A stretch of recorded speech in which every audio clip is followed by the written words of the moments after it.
இந்த பண்டிகையிலே இந்த சமூக மக்களுக்கு மத்தியில நல்லிணக்கத்தினுடைய அடையாளமாக நீர்பொருள் ஜாமான்களை பொருட்களை இந்த பண்டிகையிலே வருகின்றதற்கு அவருடைய வரவேற்கின்றோம்.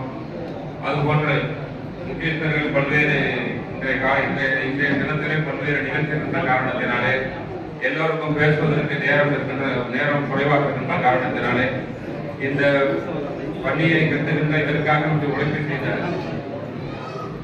சீர் சாமான்கள் கொண்டுள்ள அதை வரவேற்கக்கூடிய விதத்திலே அனைவரும் கரவசை வைக்கணும்.